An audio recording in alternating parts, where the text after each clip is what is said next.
Good morning. The topic of this presentation is New Currency in Composites, or why environmental data about a product is becoming as important as weight, strength, or price.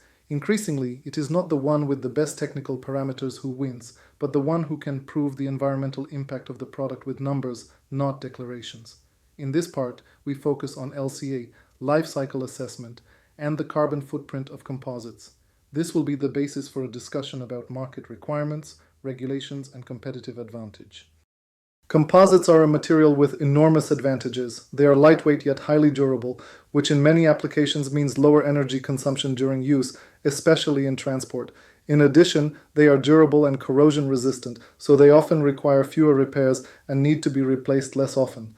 At the same time, composites pose environmental challenges. The production of fibers, especially carbon fibers and resins, is energy intensive. The end of a product's life is also difficult. Recycling can be complicated, and typical scenarios include incineration or landfill. That is why we need a life cycle assessment, LCA, that shows the full picture, whether the benefits during the use phase actually outweigh the environmental impacts of production and end of life. The pressure on environmental data no longer stems solely from companies' ambitions. It is the result of regulations and standards that impose transparency obligations throughout supply chains. We see key elements here: CSRD or Sustainable Development Reporting, Digital Product Passport, ESPR or Eco-Design and Sustainability Design requirements, and frameworks for waste and end-of-life vehicles, namely WFD and ELV. There are also chemical regulations such as REACH and industry requirements such as EN 15804 for EPD in construction. The conclusion is simple: the market will expect verifiable environmental data such as LCA and EPD. Ignoring this is not a strategy because it is becoming the new standard. The mechanism is very practical. CSRD forces large companies to report emissions not only at their own facilities, but also throughout the value chain, i.e. in Scope 3. This means that large customers, for example in the automotive, construction or infrastructure industries, are starting to ask their suppliers about their carbon footprint and LCA data for components. If a supplier does not have the data, it becomes risky.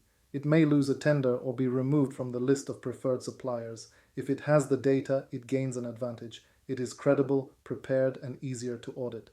Therefore, the question is not will they ask, but when and how quickly this will become the standard in a given segment. LCA is no longer an academic curiosity. It is a business tool that fulfills three functions. Firstly, measurement. LCA allows us to calculate the environmental impact of a product throughout its entire life cycle, not only in terms of CO2, but also other categories of impact. Secondly, optimization. Thanks to LCA, we can see the hotspots, i.e., the areas of greatest impact, and know where changes make the most sense in materials, processes, energy, or logistics. Thirdly, proof. LCA provides hard data for customers and auditors, enables EPD, feeds into the product passport, and reduces the risk of greenwashing allegations.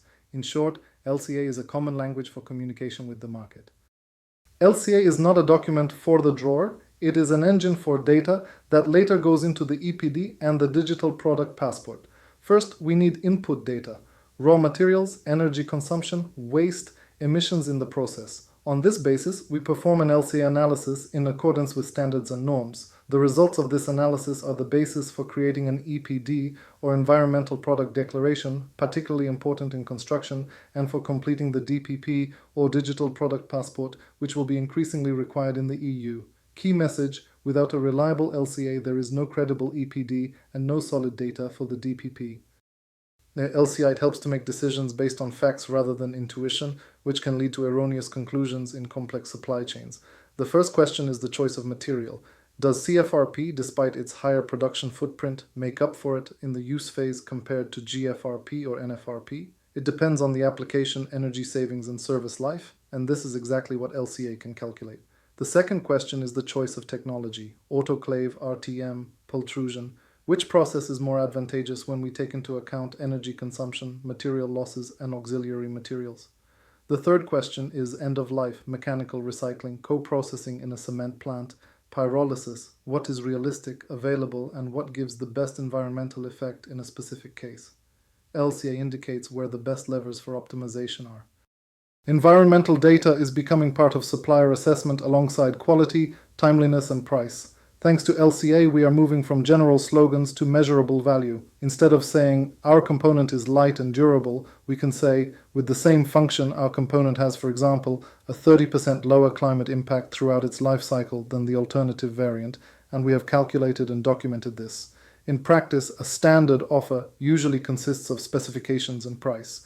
An offer with LCA consists of specifications and price plus reliable environmental data, and that is precisely the new currency on the market, proof instead of declarations. In composites, the greatest environmental impact often focuses on three areas. The first is raw materials, i.e., the production of fibers and resins, especially in module A1. Carbon fibers and many resins have high energy consumption during production, so this stage tends to be dominant. The second is the production process itself, i.e. A3. Electricity, heating processes, compressed air, as well as production waste and emissions of volatile organic compounds from resins and solvents are key in the plant. The third area is end of life, i.e. modules C1 to C4. Recycling is difficult and not always available, and landfilling or incineration worsen the environmental performance. Conclusion: if we want to improve our environmental impact, we need to target the biggest hotspots rather than optimizing everything a little bit. For the analysis to be reliable and comparable, we need to understand three basic concepts. Firstly, functional unit. This is a description of the product's function, not its weight. We do not compare kilograms of material, but function, for example, a meter of profile with a specific load-bearing capacity for a specific period of time. Secondly, system boundaries. We determine whether we count from cradle to gate, i.e. A1 to A3, or from cradle to grave, i.e. the full life cycle including use and end of life. Thirdly, end of life scenarios. They must be realistic, consistent with the market and infrastructure, otherwise the result may be easy to challenge or suspected of greenwashing. Conclusion: before we start counting, we need to determine the function, boundaries, and EOL scenarios. There are several myths surrounding LCA that unnecessarily hinder companies. The first myth: LCA is just CO2 calculated for marketing purposes. In reality, it is the basis for EPD, product passport data, and responses to CSRD customer inquiries. Myth number 2: lighter always means better. This is only true if the savings in use actually offset the impact of production. LCA shows when this works and when it doesn't. Myth number 3: end of life is the customer's problem. Regulations are moving towards greater manufacturer responsibility, so EOL increasingly affects the entire chain. Fourth myth: we will only do an LCA when the customer asks for it. Then we usually operate under pressure, at a higher cost, and with poorer data. Proactivity gives you an advantage. The bottom line: LCA is an investment in maintaining your position in the supply chain. The start does not have to be revolutionary. It can be done in stages. First, choose one pilot product that is representative but uncomplicated. Second, describe its function, i.e., its functional unit, what exactly it is supposed to do and for how long. Thirdly, make a simple life cycle map: raw materials, production, delivery, use, end of life.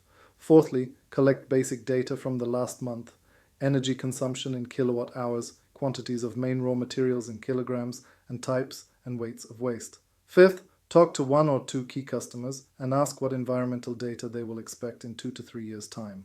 This gives you a quick start and prepares your company for a full analysis and EPD type documents. Implementing LCA is an industry challenge, which is why it is worth using collaboration platforms. PKTK can help in several areas. Firstly, common LCA templates and access to structured models for typical composite products, which reduces time and startup costs. Secondly, training and expert sessions, i.e., practical knowledge about standards, tools, and regulatory changes. Thirdly, LCA calculators for preliminary estimates, which allow us to assess the direction and hotspots before we embark on a full study. Fourthly, networking and exchange of experiences within a group of companies with similar problems, data, EOL, customer requirements. Conclusion: the biggest cost is getting started, and getting started can be made much easier when we do it together. Let's summarize. The rules of the game have changed. Environmental data is becoming the new currency in composites. The question is not if, but when hard, verifiable environmental data will become a standard requirement in your segment. Companies that prepare early will be tomorrow's leaders. And most importantly, LCA is not a cost in itself, but an investment in the resilience of the company, the ability to win tenders and maintain a place in the supply chain. Thank you, and please feel free to contact me and read the ebook entitled LCA Life Cycle Assessment and the Carbon Footprint of Composites, a practical guide, which you can find at www.composite.net.